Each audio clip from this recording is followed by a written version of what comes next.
Hello friends and welcome to लर्नी जी। दोस्तों, अंतरराष्ट्रीय संगठनों की श्रृंखला में ये हमारा तीसरा पार्ट है, ये हमारा थर्ड पार्ट है अंतरराष्ट्रीय संगठनों की श्रृंखला का।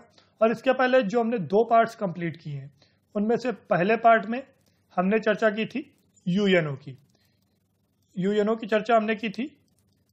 और दूसरे पार्ट में जो हमने चर्चा की थी वो आईएमएफ, वर्ल्ड बैंक और डब्ल्यूएचओ, इन तीन जो संगठन है आईएमएफ, वर्ल्ड बैंक और डब्ल्यूएचओ की चर्चा हमने पार्ट 2 में की थी। और यूएनओ की जो हमने संयुक्त राष्ट्र संघ की चर्चा की थी वह पार्ट 1 में की थी। और इस पार्ट में अंतरराष्ट्रीय संगठन भाग 3 में हम चर्चा करेंगे सबसे पहले यूनेस्को की चर्चा करेंगे पार्ट 3 के पहले, और बाद में हम इसी पार्ट में चर्चा करेंगे दक्षिण एशियाई क्षेत्रीय सहयोग संगठन मतलब सार्क और यूनेस्को, इन दो टॉपिक्स पे हम चर्चा करेंगे। सो फ्रेंड्स, अगर आपने हमारे पिछले 5 वीडियोस जो अंतरराष्ट्रीय संगठन से रिलेटेड थे मिस किए हैं तो उनकी लिंक आप इस वीडियो के डिस्क्रिप्शन में जाकर प्राप्त कर सकते हो और वहां से उनको देख सकते हैं, क्योंकि जितने भी अंतरराष्ट्रीय संगठन है वो एग्जाम्स के लिए बहुत ही इंपॉर्टेंट है। तो आइए शुरू करते हैं और बात करते हैं यूनेस्को की। और आगे बढ़ने से पहले अगर आपने चैनल को सब्सक्राइब नहीं किया है तो रेगुलर अपडेट्स पाने के लिए चैनल को जरूर सब्सक्राइब करें और वीडियो को लाइक जरूर करें और अधिक से अधिक शेयर करें जिससे अधिक लोग इसका लाभ प्राप्त कर सकें। तो आइए बात करते हैं सबसे पहले यूनेस्को की। तो यूनेस्को क्या है? UNESCO United Nations Education, Scientific and Cultural Organization है। तो यूनेस्को के बारे में और डिटेल में जानकारी इकट्ठा करते हैं तो ये शिक्षा और संस्कृति से संबंधित जो संगठन है इसकी स्थापना 4 नवंबर 1946 को की गई थी। स्थापना कब हुई थी यूनेस्को की? 4 नवंबर 1946 को। तो दोस्तों, जैसा मैंने पार्ट 2 में भी बात की थी कि जो डेट है, जो स्थापना की तिथि है, जो डेट है जब ये स्थापित किए गए थे संगठन, वो इंपॉर्टेंट है क्योंकि ये जो डेट और मुख्यालय, ये दो चीजें एग्जाम्स में मुख्य रूप से पूछी जाती है। तीसरा जो है वो उद्देश्य भी पूछते हैं। तो सबसे पहली चीज आपको नोट करनी है वो डेट है और जो दूसरी चीज है वो मुख्यालय। ये दो चीजें मैच करने के लिए भी आती हैं और अक्सर इंडिविजुअल क्वेश्चन में भी पूछे जाते हैं।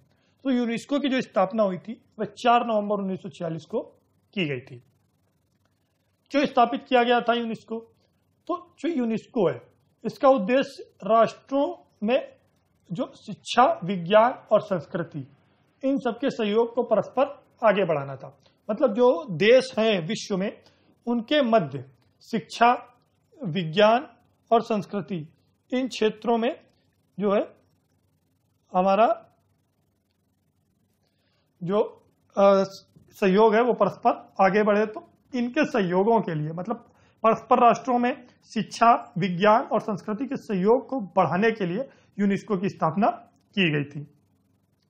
मुख्यालय कहां पर है यूनेस्को का की अगर बात करते हैं तो यूनेस्को का जो मुख्यालय है वो पेरिस जो कि फ्रांस में है वहां पर स्थित है। और मुख्यालयों में एक बार फिर से अगर रिवाइज करते हैं तो जो पिछले वीडियो में हमने चर्चा की थी आईएमएफ की और वर्ल्ड बैंक की, तो उन दोनों के मुख्यालय कहां पर स्थित है अगर आपको याद है तो बहुत ही अच्छी बात है। नहीं तो मैं बता देता हूं कि जो आईएमएफ है उसका मुख्यालय और वर्ल्ड बैंक मतलब अंतरराष्ट्रीय मुद्रा कोष और विश्व बैंक दोनों के मुख्यालय वाशिंगटन अमेरिका में है। और जो हमारा डब्ल्यूएचओ है, वर्ल्ड हेल्थ ऑर्गेनाइजेशन, उसका मुख्यालय जिनेवा स्विट्जरलैंड में है। और यूनेस्को का मुख्यालय कहां पर है? पेरिस फ्रांस में स्थित है। यूनेस्को में जो सदस्य देश हैं वो 195 है। यूनेस्को के 195 सदस्य देश हैं और 7 सहयोगी देश हैं और 2 पर्यवेक्षक सदस्य देश भी इसमें शामिल है। तो यूनेस्को में सदस्य देशों की संख्या कितनी है? 195। सहयोगी देश कितने हैं? 7 सहयोगी देश हैं और पर्यवेक्षक देश कितने हैं? वो कुल 2 हैं। यूनेस्को के महानिदेशक कौन है?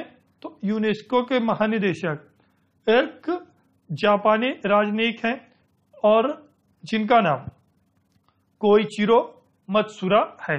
तो कोइचिरो मत्सुरा यूनेस्को के महानिदेशक हैं जो कि एक जापानी राजनयिक हैं और वह इस पद को जो प्राप्त करने वाले प्रथम एशियाई व्यक्ति हैं। मतलब यूनेस्को के महानिदेशक को के पद को प्राप्त करने वाले प्रथम एशियाई व्यक्ति की अगर बात आती है तो कोइचिरो मत्सुरा जो हैं जो कि जापान के हैं, ये यूनेस्को के महानिदेशक प्रथम एशियाई व्यक्ति हैं। अब महत्वपूर्ण जो संगठन है सार्क, उसकी बात करते हैं। तो सार्क क्या है? दक्षिण एशियाई क्षेत्रीय सहयोग संगठन। तो दक्षिण एशिया के जितने 8 सदस्य देश हैं इसमें, जो कि आर्थिक और राजनीतिक मुद्दे पर जिनमें सहयोग रहता है परस्पर रूप से, तो आर्थिक और राजनीतिक मामलों के परस्पर सहयोग को बढ़ाने के लिए जो दक्षिण एशियाई क्षेत्रीय सहयोग संगठन या फिर सार्क है, उसकी स्थापना की गई है। सार्क की स्थापना कब हुई और कहां हुई? तो सार्क की स्थापना 8 दिसंबर 1985 को ढाका में हुई थी। बांग्लादेश की जो राजधानी है ढाका, वहां पर सार्क की स्थापना 8 दिसंबर 1985 को की गई थी। मुख्यालय कहां पर है सार्क का? तो सार्क का या दक्षिण का जो मुख्यालय है, तो सार्क का मुख्यालय हमारा नेपाल काठमांडू में है। सार्क का प्रथम अधिवेशन कब हुआ? तो सार्क का जो प्रथम अधिवेशन हुआ वह 7 दिसंबर 1985 को हुआ था। स्थापना कब हुई थी? 8 दिसंबर 1985 को। अधिवेशन प्रथम 7 दिसंबर 1985 को हुआ था। सार्क के कुल 8 सदस्य देश भारत, पाकिस्तान, श्रीलंका, भूटान, बांग्लादेश, मालदीव, अफगानिस्तान और नेपाल है। कौन कौन से 8 सदस्य देश हैं? तो इनमें भारत, पाकिस्तान, श्रीलंका, भूटान, बांग्लादेश, मालदीव, अफगानिस्तान और नेपाल शामिल है। अफगानिस्तान इसका सदस्य कब बना? तो अफगानिस्तान इसका सदस्य 2007 को सार्क के 14वें शिखर सम्मेलन में बना। अफगानिस्तान ने सार्क सदस्यता कब हासिल की? 2007 को 14वें शिखर सम्मेलन में हासिल की। सार्क के जो वर्तमान महासचिव हैं वो श्री अर्जुन बहादुर थापा, जो कि नेपाल के हैं। तो सार्क के वर्तमान महासचिव कौन है? अर्जुन बहादुर थापा, जिनका संबंध नेपाल से है। महासचिव की नियुक्ति 3 साल के लिए देशों के वर्णमाला क्रम के अनुसार किया जाता है। मतलब जो वर्णमाला क्रम है, जो देशों की चर्चा अभी की, भारत, पाकिस्तान, श्रीलंका, भूटान, बांग्लादेश, मालदीव, अफगानिस्तान और नेपाल। तो सबसे पहले नाम हमारा अफगानिस्तान का आएगा। तो ABCD इस हिसाब से जो देश हैं, इस प्रकार से इन देशों के सदस्यों की नियुक्ति होती है महासचिव के लिए, और ये 3 सालों के लिए नियुक्त किए जाते हैं। सार्क दिवस 8 दिसंबर को मनाया जाता है। जिस दिन इसकी स्थापना हुई थी उसी दिन सार्क दिवस मनाया जाता है। 8 दिसंबर को सार्क दिवस मनाया जाता है। आगे सार्क कृषि केंद्र, सार्क एग्रीकल्चर सेंटर ढाका बांग्लादेश में स्थित है। तो सार्क कृषि केंद्र कहां स्थित है? ढाका बांग्लादेश में। आगे बात करते हैं सार्क मौसम विज्ञान अनुसंधान केंद्र। सार्क मौसम विज्ञान अनुसंधान केंद्र कहां स्थित है? यह भी ढाका बांग्लादेश में स्थित है। तो सार्क मौसम विज्ञान अनुसंधान केंद्र और सार्क कृषि केंद्र, ये दोनों, सार्क कृषि केंद्र और सार्क मौसम विज्ञान अनुसंधान केंद्र, ये दोनों ढाका बांग्लादेश में स्थित हैं। सार्क ऊर्जा केंद्र, सार्क एनर्जी सेंटर इस्लामाबाद, जो कि पाकिस्तान में स्थित है। तो सार्क ऊर्जा केंद्र कहां पर है? इस्लामाबाद पाकिस्तान में। और SAARC disaster management centre, SAARC disaster management centre कहां है? यह भारत में स्थित है। साथ ही साथ दक्षिण एशियाई विश्वविद्यालय नई दिल्ली में स्थित है। दक्षिण एशियाई विश्वविद्यालय कहां पर स्थित है? नई दिल्ली में। सार्क डिजास्टर मैनेजमेंट जो सेंटर है वो भारत में स्थित है। सार्क ऊर्जा केंद्र इस्लामाबाद में स्थित है।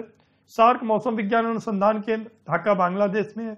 और सार्क कृषि केंद्र जो है वो भी ढाका बांग्लादेश में स्थित है।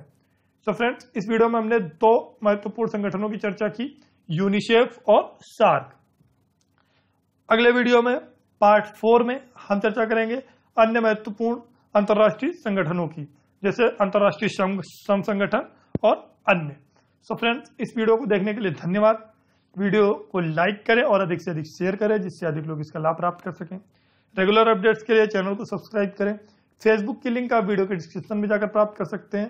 साथ ही साथ जो पीडीएफ हम फ्री में प्रोवाइड करते हैं, अगर आप चाहते हैं तो उसके लिए आप अपनी मेल आईडी में कमेंट बॉक्स में करें, और अपने सुझाव भी हमें रेगुलर रूप से, आपको कौन से टॉपिक्स पे नए वीडियो चाहिए तो वो हमें कमेंट करके बताते रहें, जिससे हमको अपडेटेड वीडियोस प्रोवाइड करते हैं। सो फ्रेंड्स, इस वीडियो को देखने के लिए धन्यवाद।